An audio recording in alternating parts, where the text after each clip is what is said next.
Hello,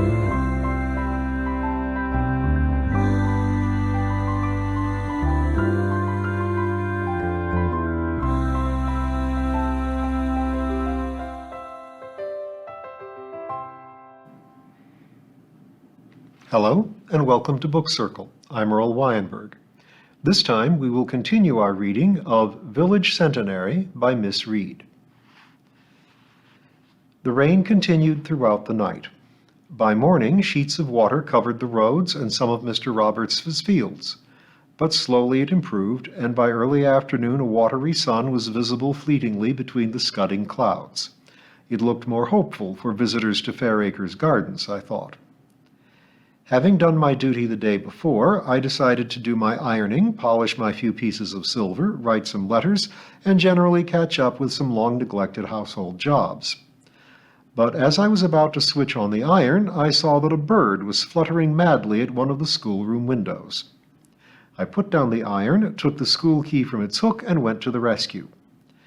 As anyone who has been engaged on such an errand of mercy will know, the fact that every available window and door is open seems to make no difference to the demented captive, which dashes itself wildly against all the closed apertures. After 10 minutes' pandemonium, the wretched sparrow darted out of the door, and I sank thankfully into my chair. It was suddenly and blissfully peaceful. A shaft of watery sunshine loomed the classroom, a few dusty motes disturbed by the birds and my agitation floating in its beam of light. A little breeze stirred one of the children's pictures pinned to the partition, but otherwise nothing ruffled the tranquility of this ancient room. It must be full of ghosts, I thought, or at least of memories. I found the idea comforting. How many children had sat in this place, imbibing knowledge both good and bad, observing the quirks of their neighbors, forming their own judgments, growing into the adult people they would be in a few years. These same walls had seen the gamut of emotions, from hilarity to despair. I remembered Miss Clare's remark about the celebratory tea party in the 30s, and the grief of children left fatherless in the First World War. This building had weathered sunshine and storm, peace and war. It had sheltered many who grew to be good men and women, and a few felons, too. How far, I wondered, did the influence of this ancient school spread? All over the world there must be men and women who remembered something of the things taught them here, or were told of them by their forebears who knew the old school. It came to me with a poignancy I had not felt before, that I was an insignificant part of a worthy and long heritage. It was a humbling thought. Here was the heart of the matter, the spirit of the place, the unifying thread which ran through 100 years. If only something of that spirit could be transmitted during our centenary celebrations. I rose to return to my neglected kitchen tasks. As I locked the school door, holding that same ancient key which had chilled the palms of so many of my predecessors, I thought with keener appreciation of the centenary story which was to be told. Would it be possible, I wondered, to express that feeling of continuity which had enveloped me in my silent schoolroom? I had been busy with thoughts of Amy's kind invitation, and decided that I should love to go with her to Tresco in a week's holiday ahead. My diary turned up within 10 minutes of our earlier conversation, but I had been unable to reach her on the telephone. "I can only have been in the garden," she assured me when at last we made contact, "and I can't tell you how glad I am you can come." "Not as glad as I am to have been invited. I've always wanted to see the Scilleys and never got round to it. You won't be disappointed. Now, I think our best plan is for me to pick you up around 11 on Sunday. We'll stop for a pub lunch and then take our time getting to Penzance. We should be there in good time for a nice dinner. We're booked in at the Queen's and the food is always good." "Perfect," I said. "Have you found that diary?" "Of course I have." "No, of course, about it," said Amy severely. "But put down these arrangements while you remember them." "I'm not quite senile," I protested. "And don't forget my poetry reading on Wednesday. I'm counting on you to lead the clapping." "I'll be there," I promised her, and we rang off. But fate decreed otherwise. A week or so earlier, a sizable chunk of stopping had dropped out of a back tooth. As it had not hurt, and I already had an appointment with a dentist within a month, I had ignored the gaping hole, except for wiggling at it with my tongue now and again. Wednesday's school dinner consisted of rissoles, mashed potato and peas, followed by a sticky treacle tart which was welcomed rapturously by the children. Without thinking, I tackled my slice only to be smitten with the most piercing pain in my damaged tooth. I was obliged to leave the children to Miss Briggs' care and rush to the schoolhouse for first aid. The oil of cloves bottle, well hidden behind cough mixture, Alka-Seltzer, aspirin tablets, and a particularly sinister bottle labeled "the mixture," for what malady I had completely forgotten, was found to have about 2 drops of thickened syrup at the bottom, which I did my best to apply with a wooden cherry stick wrapped in a cotton wool. If anything, this treatment seemed to aggravate the pain, and I hastened a mixed solution of my old friend TCP with warm water and tried again. But this time the pain was throbbing in my ear as well. By dint of holding warm TCP solution in my mouth, a slight diminution of pain resulted, but it was obvious that I could not take a class with my mouth bulging with water. I tottered back just in time to see Mrs. Pringle arriving for the washing up.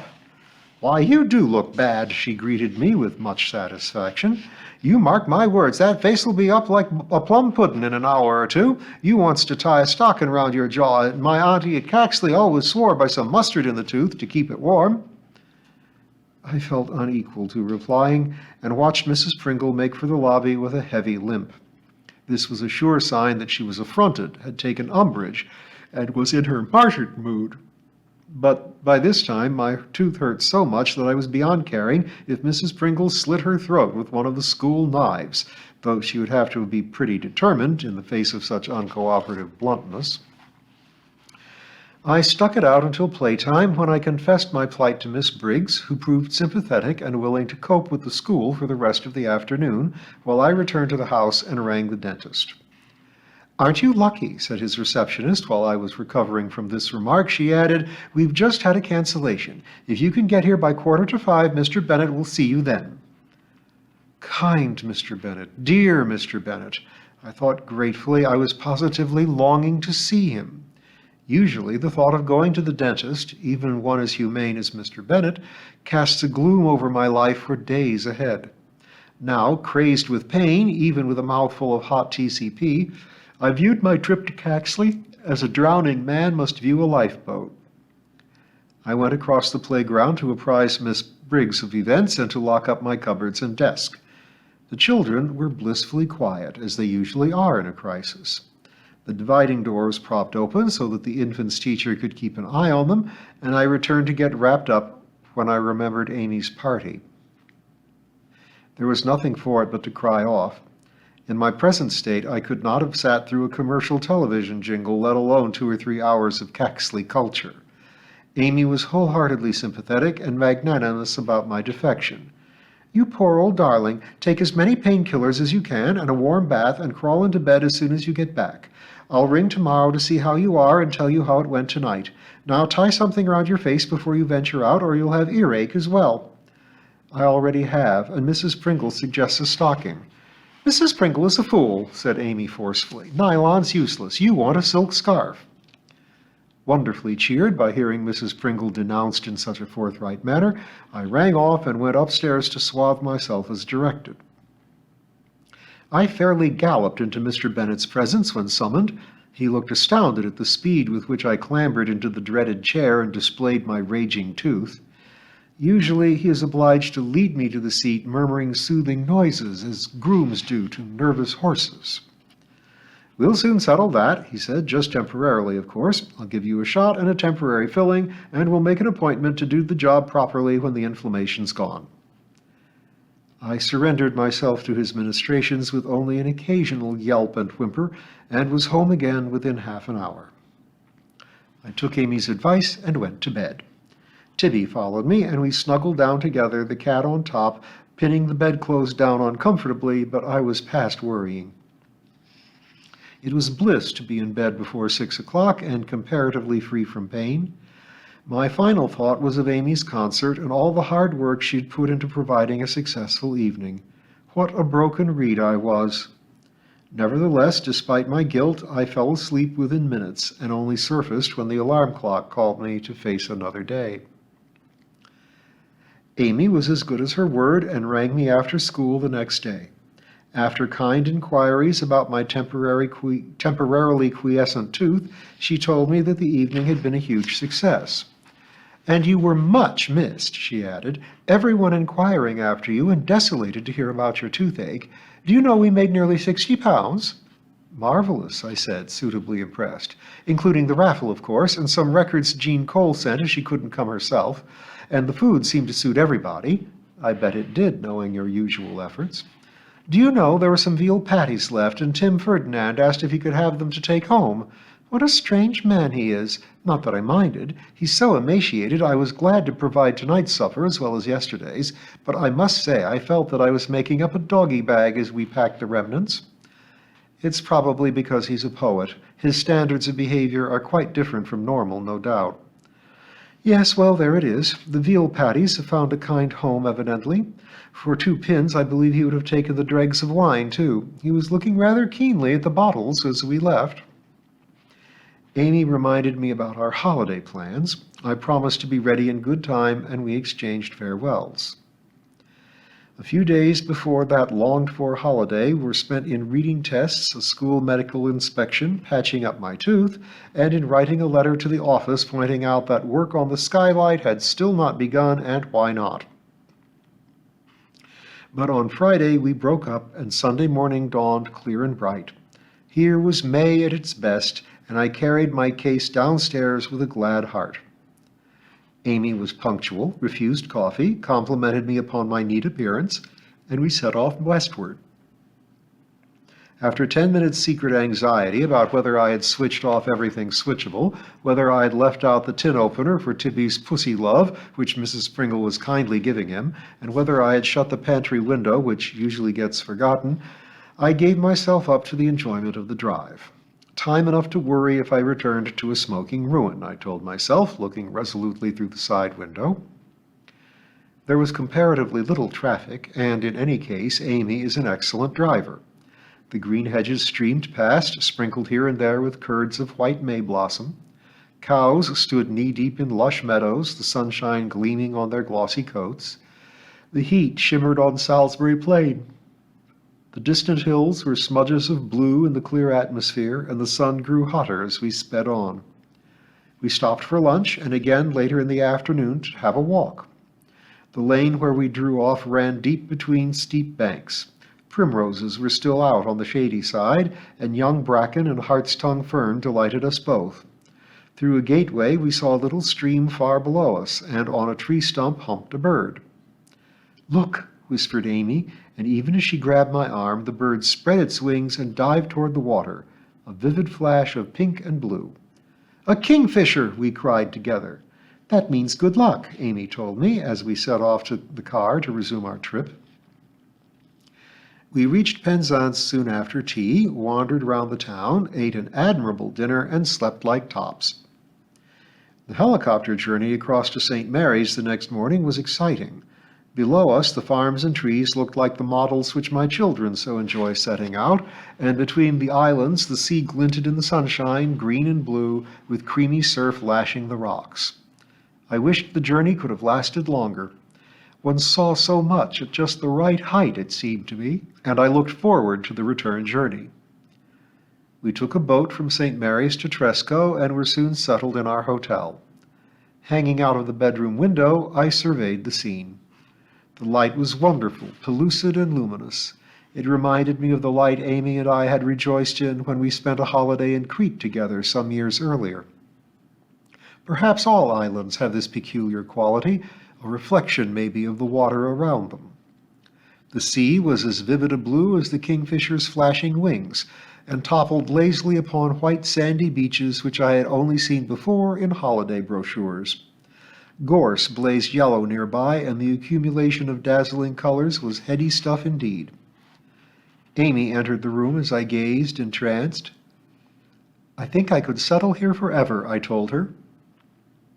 "It can be pretty windy," she warned me. "You've only seen its fair-weather face." "It can be pretty windy at Fairacre," I retorted, "and not half as beautiful." "Wait until you've seen the rest," said Amy. "There's plenty to fall in love with." As usual, she was right. Everyone told us how lucky we were with the weather, for the sun shone for every day of our short stay, and we were able to quarter the island of Tresco on foot and visit the miraculous Abbey Gardens. Sometimes we took a boat to one of the neighboring islands, and Amy, who is almost as knowledgeable about birds as Henry Maughan, was thrilled to study all sorts of rare varieties at St. Agnes through her field glasses. I was far less energetic, being quite content to soak up the wonderful sunshine and sea air, and to give admiring grunts when Amy told me about such wonders as rock thrushes and buntings and kittiwakes and divers she was observing with rapture. The days passed all too swiftly. As our boat chugged away from Tresco and its white sands, I promised myself another visit before I was too old and decrepit to enjoy tramping round its beautiful bays. On our long drive back, I tried to tell Amy how much I had appreciated the holiday and how perfect she was as a companion and guide. She patted my knee. "You do me good," she said, and then went on to say the most surprising things. "I envy you, you know, teaching away at Fairacre, always busy, knowing where you're going, seeing progress with those lucky children of yours.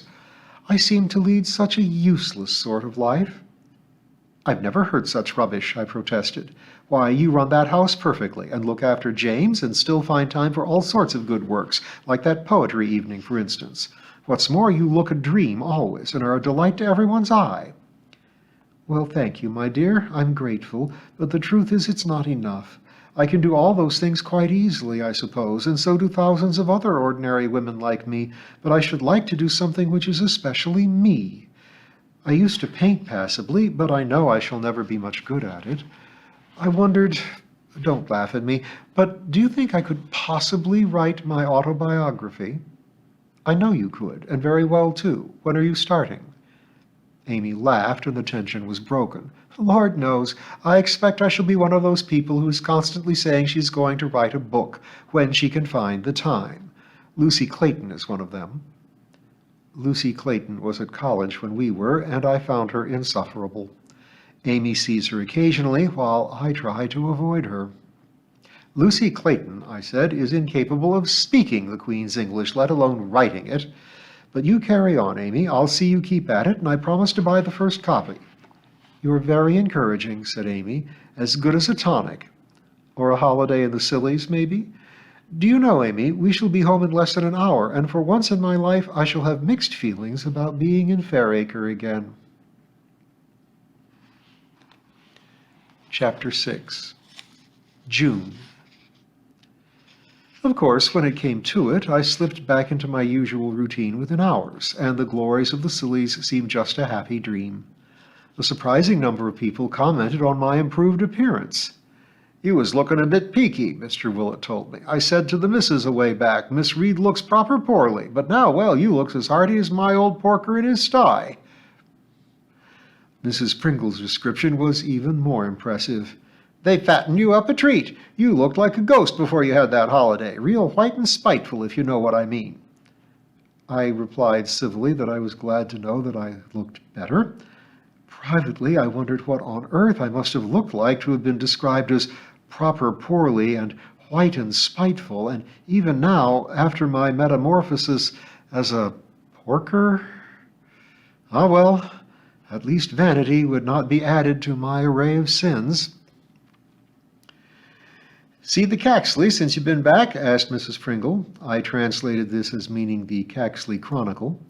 The phrase "the Caxley" can cover one of two objects, such as the local bus to the town market. I've heard people say, "You'll have to catch the Caxley and then change." I admitted I had not yet looked at the paper.